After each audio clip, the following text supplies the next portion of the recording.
Good afternoon, everybody. Big Mike back here with you back again. Welcome back to Big Mike Talks, where today I'm going to be talking about the week that was in pro wrestling. And that's going to consist of one show today, AEW Dynamite Beach Break.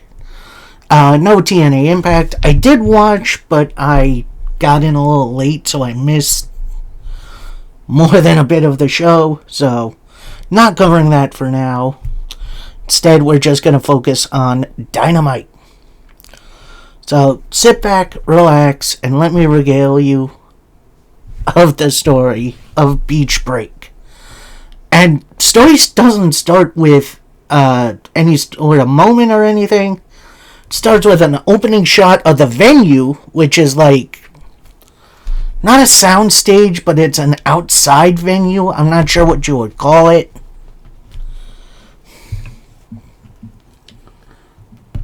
And then the stage itself. I miss unique looking stages for like special events and pay-per-views. Those need to make a comeback. Because the stage was covered in sand. I don't think it was really sand. It was probably just, I don't know what it was. It wasn't real sand, that's for sure. And then you had little bits around it. So like lifeguard station over here, couple tropical trees over here. Then down by the ring was two interesting things. A little kid-sized inner tube. And not a pail, but a bucket of this sand. Which, spoiler alert, that's going to come into play a little later. So we start off with a backstage interview with Kenny Omega, the challenger for the AEW World Title. And he's joined by someone we haven't seen in a very long time. Michael Nakazawa. If you don't know, Nakazawa was like, when the Elite were heels, they had two people with them. Brandon Cutler, who was always their cameraman, and Michael Nakazawa, who was pretty much the punching bag. So, good to see him back. It's definitely been a while. It looks like he's a producer now. Is that true? Can someone confirm this for me? But, anyway, good to see him again. So, Kenny says, "This is do or die tonight. My career, this is going to be my best work. And back in my indie dates, going back to Japan. This is why I have so many friends. And if this is it, MJF, I'll shake your hand and congratulate you. And I'll leave it all in the ring. Can you dig deep enough and kill me tonight? I'm going to warn you, it's not going to be the last time. I hope you show up tonight." This is kind of what I don't really like about AEW. Their promos are just way too quick that I definitely missed some context. So, and I get it, it's to get to the matches, which I'm more than fine with. But good lord, take your time a little bit. Anyway, our first matchup of the evening, we got Tommaso Ciampa taking on Chris Jericho. And once Ciampa made his entrance, he kind of doubled back and hid behind one of those fake trees I was talking about earlier on the stage, waiting for Jericho to come around. Jericho's music hits, but then he doesn't come out at first. Then maybe a bit of a moment was missed because we just see Jericho on a wide shot coming through the crowd, going up the ramp, and him just attacking Ciampa from behind. He then tosses Ciampa into a couple of floating beach chairs that were set up on the stage, which, love stuff like that. Then he suplexes him into the chairs. Then he starts kind of throwing them at Ciampa. They brawl back down to the ring. Jericho tosses Ciampa in the ring, gets in himself, and the match is underway. Jericho with a big takedown, tries for the walls of Jericho, that gets blocked. Ciampa rolls out, Jericho with a big old crossbody. Tosses Ciampa back in, Ciampa with a nasty looking DDT. And this was definitely a fun little back and forth, although this crazy little moment. Jericho attempts a pile driver on the ring steps. That gets blocked. Ciampa with an eye poke, and then a fairy tale ending off the steps. Ciampa then throws Jericho back in the ring. Ciampa was then setting up for a superplex. Then Jericho with a top rope Rana. They trade Walls of Jericho attempts, but they get blocked. Jericho with a Rana off the top into a brainbuster for a 2 count.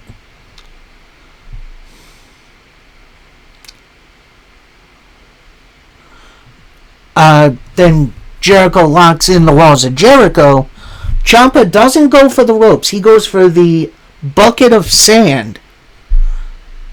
Although he does get in the ropes, so that's a rope break. Ciampa gets up. It looks like he's about to dump the sand on Jericho. Jericho kind of blocks it with a code breaker, but then after he lands it, you see the bucket just dump on him anyway. So, definitely an interesting moment there. Jericho attempts the lion salt, that whiffs. Ciampa with a couple of knees, drops the knee pad. Attempts the running knee. Jericho catches him, locks in the Walls of Jericho. I was a little off. So that's when Jericho grabs the bucket of sand. But the ref grabs it, puts it to the side. Ciampa, then with a handful of sand, throws the sand into Jericho's face. And then hits a big old running knee strike to pick up the win. And honestly, that was a great little moment for Ciampa. Definitely a win he absolutely needed, and hopefully that means he's looking to climb up the card a bit. Post-match, Ciampa goes under the ring, grabs a chair, and as Jericho's getting up, hits a chair shot to the head, in which I definitely balked at that. Like, with all we know about CTE, I think it's time to get rid of chair shots to the head. That's just me. Then Ciampa goes under the ring, grabs what looks like a medical bag. Turns out it's a tool bag. Dumps it out, grabs a power drill. Not like a screwdriver, a drill. So it looks like he's going to go attack Jericho with it. Officials come out and stop him. So, and then as he's leaving the ring, he takes the child's inner tube, entangles it in the drill, and sets it off. So I don't know if that's going to mean we are going to see Ciampa Jericho in some sort of big stipulation match in the future, but I would be okay with this feud being done. So next up, a very interesting scene as we see the Brawling Birds, that's Alex Windsor and Jamie Hayter, and then they're just bar fighting. Like, that is the best way I can explain this. They are just whooping these extras' butts and hitting the 2 birds, 1 stone on the one poor little guy. And then we get the reveal of the bar name, the Brawling Bird, which I think that's hilarious. honestly, I'm going to say this. Vignettes like this are awesome. They're great ways to introduce and reconnect characters to the audience.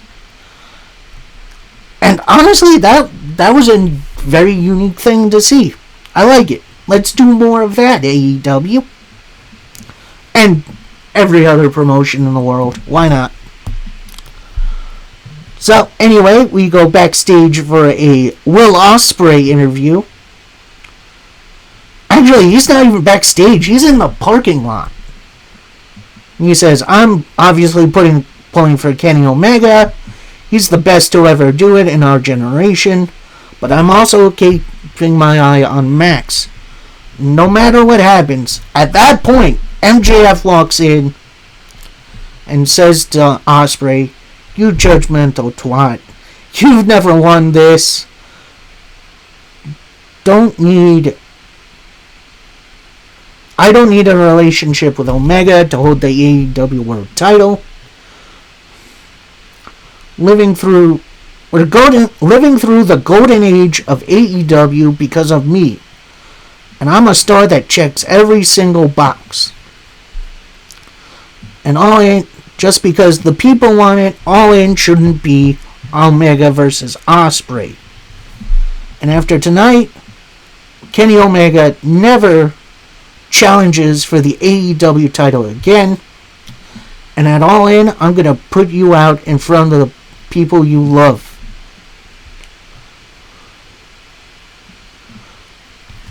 And then Ospreay finally retorts, says, oh, that's funny. You think you're in the top 5 of wrestling? I know Japanese girls, schoolgirls better than you. You're nothing but a beggar. And you do it on your own. Otherwise, you're not part of the conversation. MJF looks to leave, turns back, spits on Ospreay. Ospreay then turns around and they just start fighting. I'm going to say this. Even if, I'm not going to spoil it, but let's just say Omega doesn't win, that was a nice setup for Ospreay MJF potentially, which I would never say no to. So, yeah, let's get this in. Our next matchup, it's for the AEW International title, as Kyle Fletcher challenges Konosuke Takeshita. And oh boy, the history between these two, even outside of AEW. These two guys have some history. And I'm going to give credit where it's due. Announcers did their great job filling us in about the history of these two outside of AEW. I love stuff like that. And this match was really, really good. Like, really good back and forth match. One point we see Fletcher attempt his brainbuster off the top. Takeshita blocks it into a powerbomb. But Callis then gets up on the apron, distracts Takeshita. Fletcher with his big kick tries for the brainbuster again. That gets blocked. Takeshita with the raging fire, only for a 2 count. Takeshita goes for his knee strike. That gets caught into a roll-up for a 2. Then Fletcher with a roll-through, a kick, then a super kick, then a brainbuster for a 2 count. Then he hits his heel kick one again, sets Takeshita up on the top rope, hits his super brainbuster, which is into the top turnbuckle to pick up the win and become the new AEW International Champion. Like I said, these two guys have some great chemistry. This was a fantastic little matchup. Post-match, the Callis family come out to celebrate. Then the conglomeration come out. So it's Cassidy, Strong, and Kyle O'Reilly. I think Mark Briscoe was out there. Actually, no, he wasn't. Anyway, They check on Takeshita. Apparently, then we get a commercial break. We come back. The Callis family are still in the ring celebrating. The conglomeration leave, and we don't even see it. Then comes one of the weirdest segments I have ever seen. So then Mick Foley's Titantron comes on. He's all dressed up for the part. He doesn't have his flannel on, but he's got like a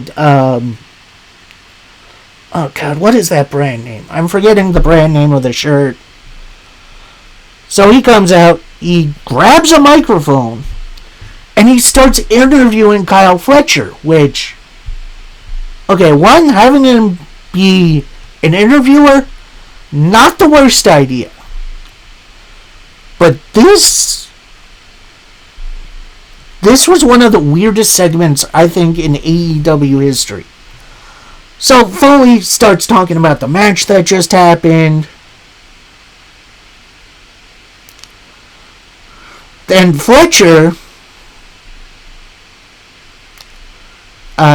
pretty much says, "Let me stop you right there, Foley. Takeshita was never my friend. I was always number one in this relationship, and Takeshita was just riding my coattails. And like Okada said, I brought the title back to the Callis family. And this segment is a celebration of the family, not about you." So then Fletcher starts getting into Foley's face. Callis backs Fletcher off. And then Foley says, "Let me talk to you guys about something. It's called credibility. I mean what I say. That was a great match between two great talents.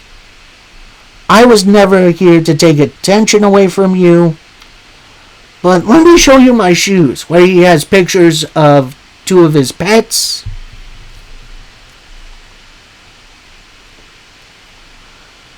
Then Foley says, "Next time you disrespect me, Callis, I'm gonna stick these up your butt."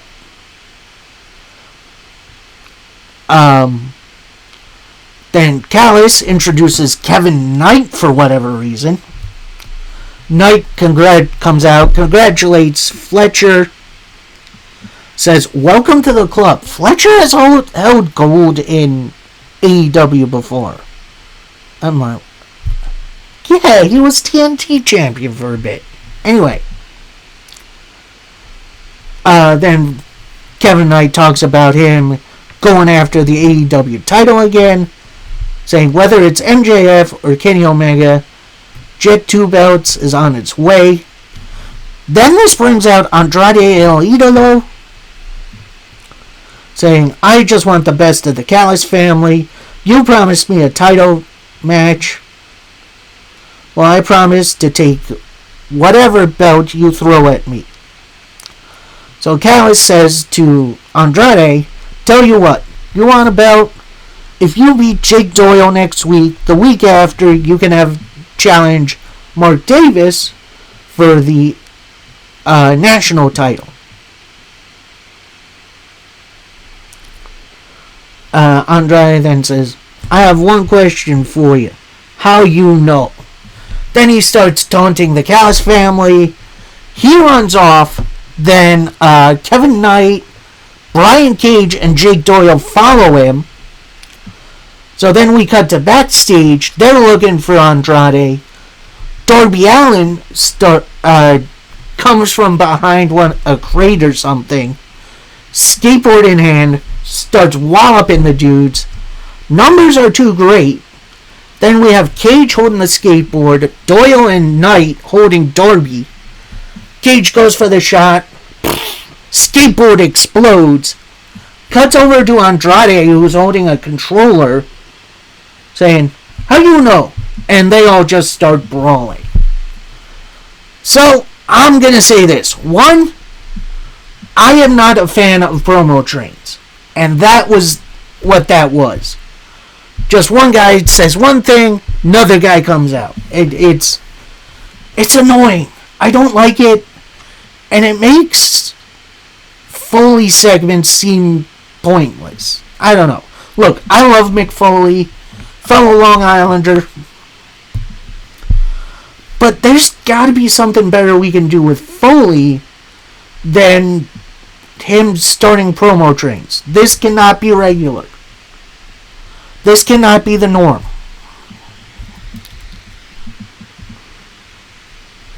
Next up, we got tag team action between the Death Riders. So that's Jon Moxley and Will Ospreay. He's pretty much Death Rider now. Taking on a team we haven't seen in a long time. Anthony Henry and JD Drake, the Workhorsemen. And yeah, it's definitely been a long while since we've seen them. While the Workhorsemen did get some stuff in, this was definitely a Death Riders showcase. With the match finish coming with a Styles Clash from Ospreay, a pile driver from Moxley then with a paradigm shift, Ospreay with a hidden blade to pick up the win. So, that, I don't know, that felt like a pointless little match. I feel like that could have been served as like a promo or something instead. I don't know, I as much as I like seeing the Workhorsemen again, this could have been an email. Like, I don't know. So next up, we got a Hikaru Shida pre-taped hype video / Survival of the Fittest highlights, which, watching that last week, that was so much fun. And next, we got the Women's Casino Gauntlet match, where the winner challenges Thekla at Redemption, which is AEW's newest pay-per-view, which is going to be in Canada. We'll get to that in a little while. So Thekla joins commentary. Then we have Mercedes Moné up in the lifeguard seat on the stage, which one of the reasons why I like unique stages in wrestling. Stuff like that. So what a Casino Gauntlet match is, it's basically you got two people to start.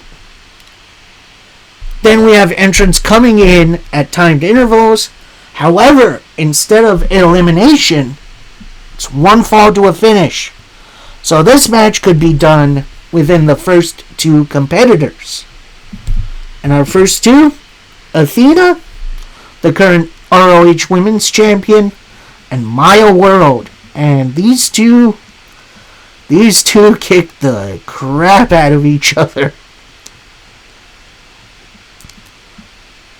Next woman in is Sky Blue of the Triangle of Madness.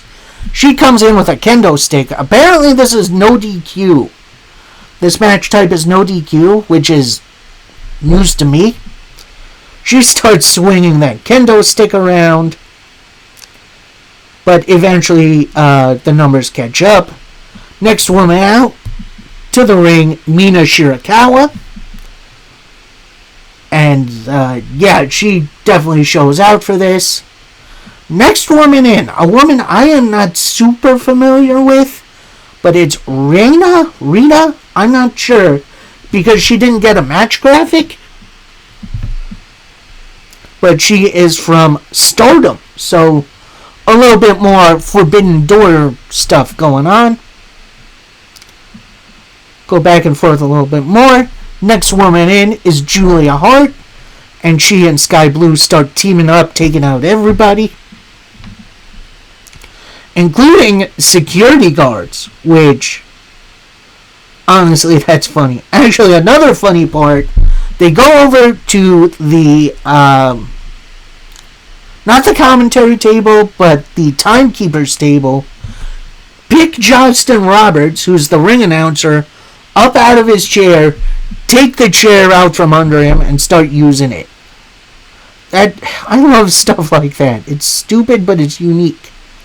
Next woman out, it's Thunder Rosa. Definitely good seeing her back. She runs house for a little bit, but eventually Athena with an O face, only getting a 2 count. That's what she calls her top rope diving stunner these days, which, that's awesome. And our next competitor in, it's the returning Willow Nightingale. So I guess that injury wasn't super serious, but glad she took her time off. And she fights her way to the ring and just starts dominating.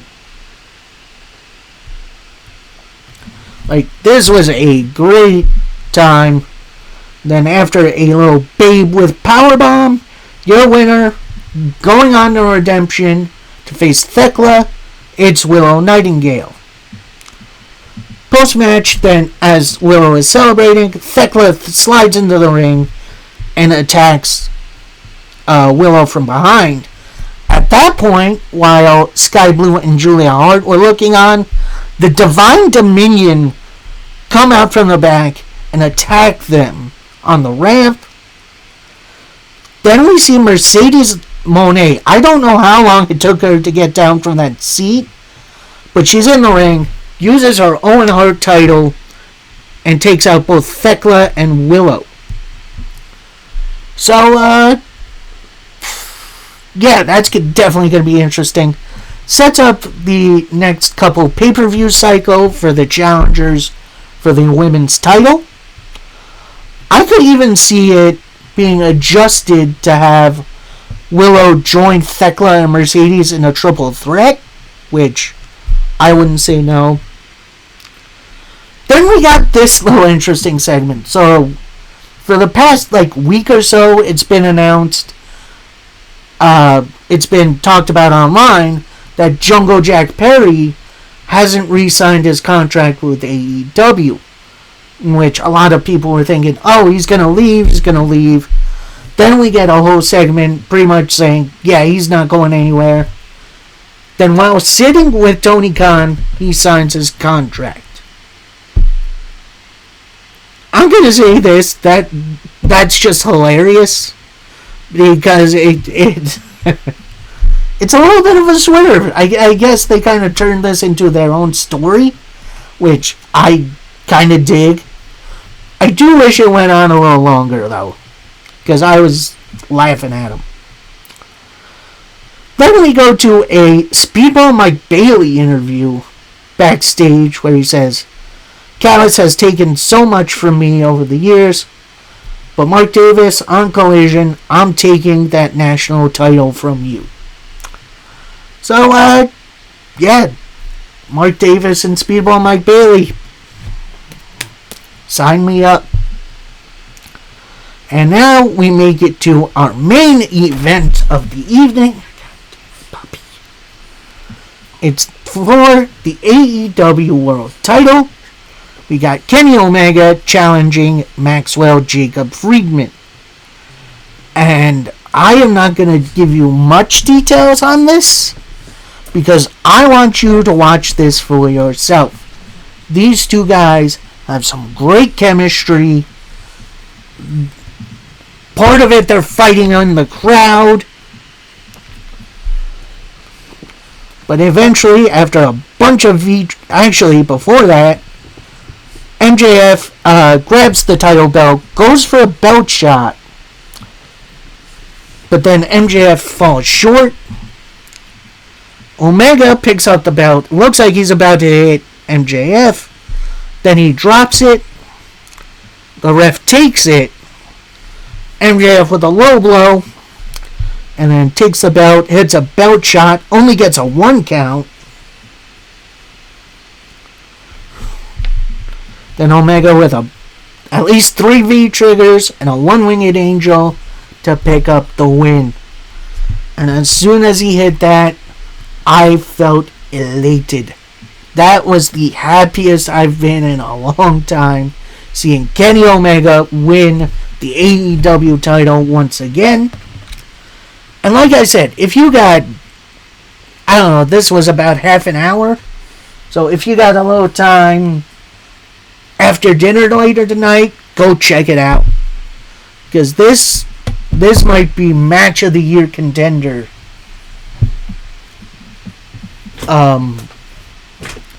Match of the year contender match. Alright, like I said, I am not going to be covering TNA today. I did watch it, but I didn't take notes because I was a little late on it. So that'll be my review for today. I hope you all enjoyed. I will try to get you NWA, MLW, and AEW Collision on Monday. Or maybe on Tuesday. We'll see how I'm feeling. Till that time, happy wrestling, everybody. Peace.